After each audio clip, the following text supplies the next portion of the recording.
Siguiendo con la política regresiva tributaria de este gobierno y suponiendo que mañana se da inicio a la discusión de la propuesta del proyecto de reforma tributaria, que no quiere reconocer el gobierno que es una reforma tributaria, ni que es regresiva, ni que va en contra de los trabajadores y las llamadas capas medias o clases medias. Encontramos hoy un artículo muy interesante en El Espectador de Sergio Ocampo Madrid, en el cual pues dice algo que es elemental y obvio para la mayoría de los colombianos, excepto para la clase dirigente y para los altos dignatarios del Estado, en particular en cabeza de Duque y de Carrasquilla.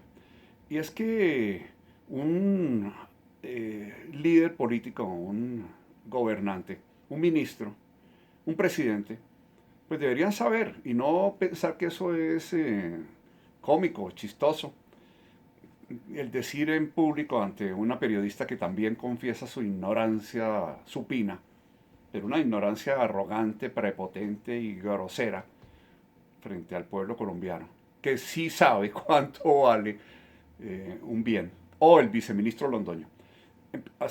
Empezando por orden, que el presidente de la República diga que lo que gana en promedio un panadero, un trabajador de una panadería, 2 millones de pesos. No, hombre, un panadero no gana eso. Un profesional en Colombia de 4, 5, 6 años de experiencia no llega a los 2 millones de pesos, como le replicaron los panaderos, el gremio de los panaderos.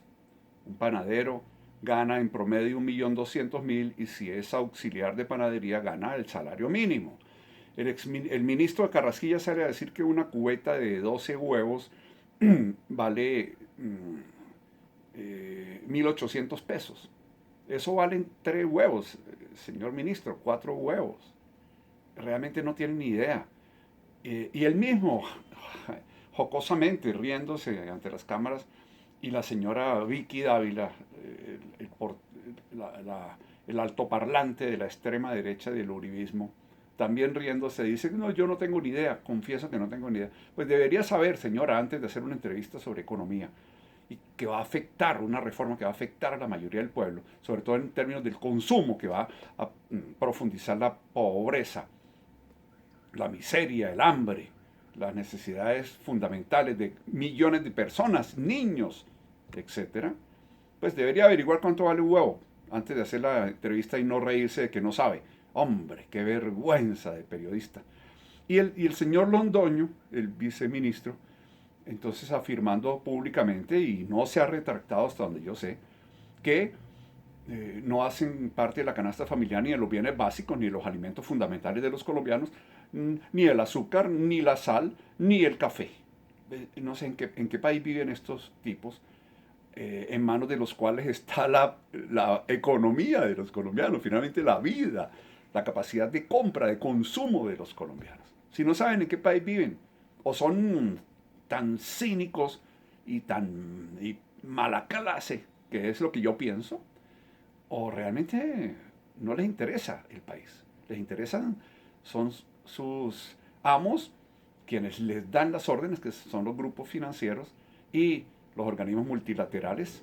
Y el ministro, pues sabemos que está tras un alto cargo en la Corporación Andina de Fomento. Entonces, digo, esa crítica que hace Sergio Ocampo es muy pertinente.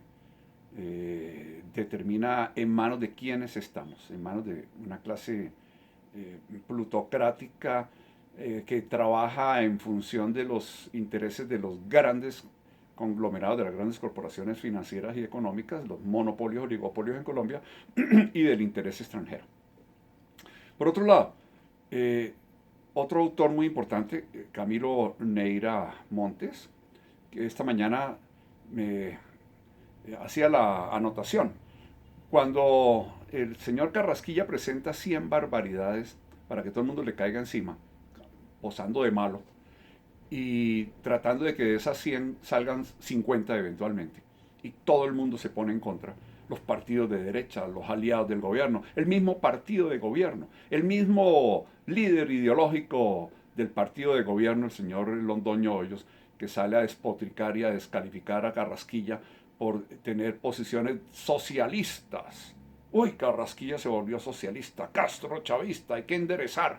Y finalmente, el dueño del circo, el capataz de la finca, el señor que sabemos, eh, dice en una entrevista ayer, les advertí 1000 veces que no presentaran esa reforma así.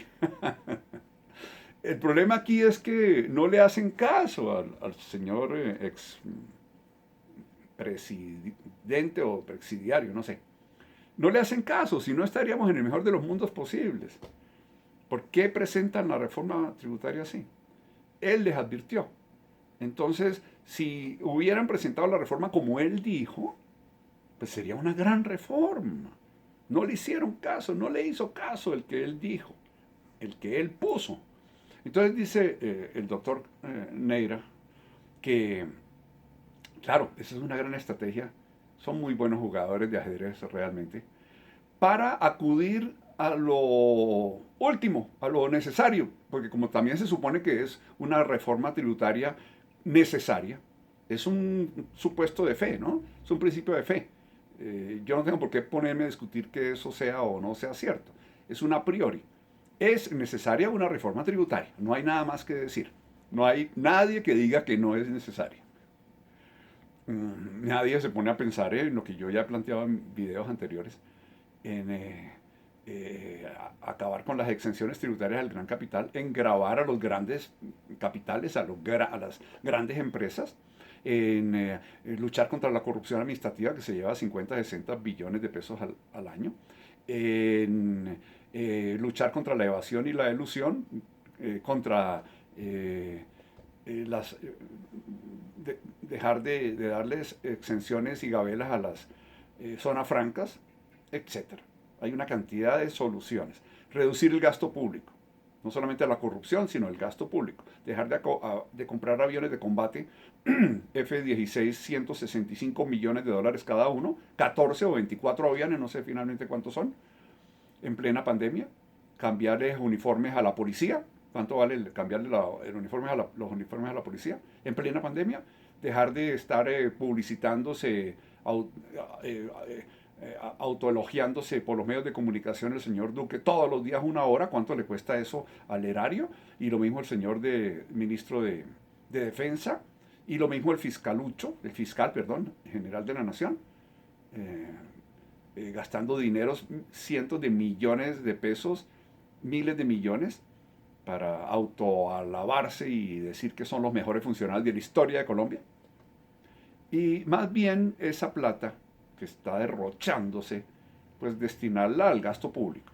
Esta no es ninguna reforma en favor de los pobres, ni en favor de los programas sociales, ni en favor de las personas que están en necesidades perentorias debido a la crisis económica, ni finalmente es un tema de pandemia. Esta situación en Colombia viene desde hace años, que se ha profundizado por la pandemia ciertamente, pero también ha sido el mal manejo de este gobierno y de toda la clase dominante, porque aquí no hay clase dirigente, como dice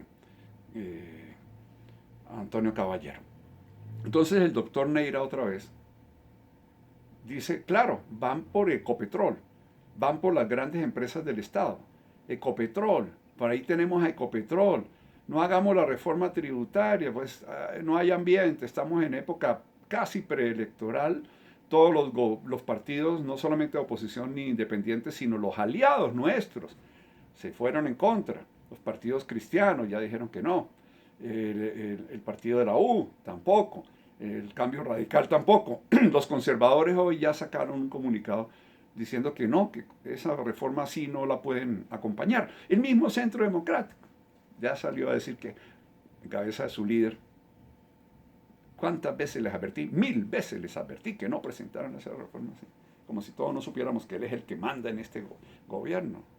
Él es el que da las instrucciones. Carrasquilla es su mano derecha en temas económicos. El ministro del Interior es su ahijado político. El presidente fue el que él dijo, el que está actualmente, etcétera. ¿Para qué me pongo yo a explicar algo que todos sabemos en Colombia? Entonces, claro, ¿quién va detrás de la joya de la corona que es Ecopetrol y otras tantas empresas altamente productivas? Pues el gran capital. No estará la mano ahí peluda negra de las grandes corporaciones en Colombia, de los 5 o 6 grupos económicos que dominan el patrimonio colombiano, dominan más de la mitad de la riqueza colombiana, son los dueños del país, como dijera Julio Silva Colmenares. Pensemos más bien por ese lado. Eh, Hay intereses encubiertos. Realmente tiene una estrategia de acabar con el país, de apropiarse absolutamente de todo, como si fuera esto una finca, que lo es hace mucho tiempo. Ya las personas, incluso conozco gente que no es de izquierda, ni mucho menos, que ahora se refieren a la situación del país como un platanal. Esto fue un platanal. Lamentable. Bien, esas son unas reflexiones con mucho respeto por el que no esté de acuerdo, pero pues tengo el derecho también a opinar. Y lo hago con buena intención y poniendo el dedo en la llaga, como diría popularmente alguien, porque me parece que estas cosas hay que decirlas de frente y claramente y no seguir engañando al país. Muchas gracias por su atención.